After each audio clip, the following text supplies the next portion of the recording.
Okay, so today we're going to be doing an exercise from this famous book by Betty Edwards called Drawing on the Right Side of the Brain. This is going to be called a pure contour drawing, or what's also called a blind contour drawing. When I say a contour drawing, I just mean lines or outlines.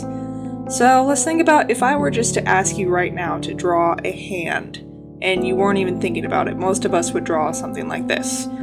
So that's what our preconceived notion of what a hand should look like when we hear the word hand. That's the left side of our brain that deals with language, telling us, what it should be. But we're going to try to train ourselves to use the right side of our brain. For this exercise, it is helpful to tape down your paper, but it's not necessary.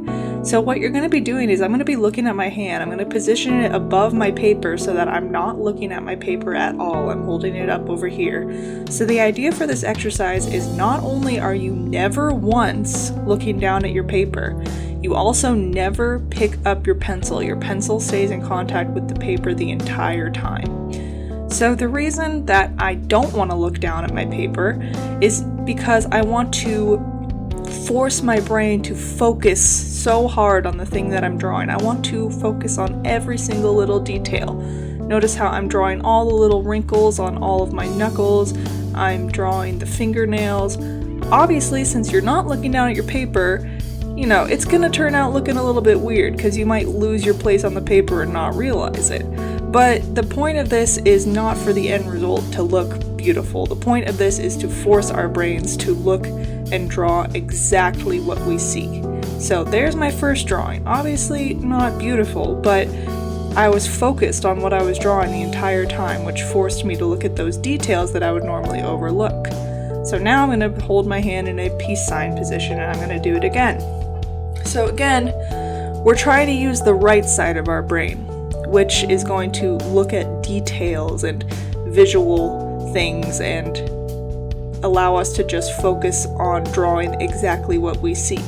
The left side of our brain would love to take over and remind us that we're drawing a hand and try to tell us that it should look like that drawing that I showed at the beginning of the video, because that's what the language center of our brain tells us to do, but that's not going to be an accurate drawing, which is why we're forcing ourselves to not look down at the paper, because as soon as you start looking down at the paper and looking at your drawing, you're no longer focusing on what you're actually drawing.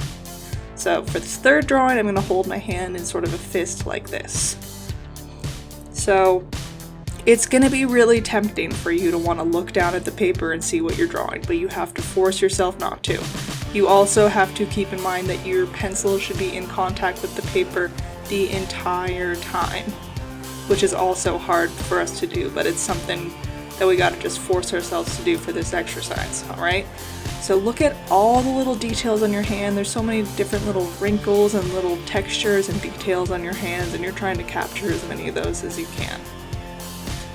Alright, so I did 3 different drawings with my hands in 3 different positions. Obviously, they're kind of weird looking. They are going to be weird looking, but the point is we're trying to train ourselves to focus on drawing exactly what we see and switching over into that right side of our brain.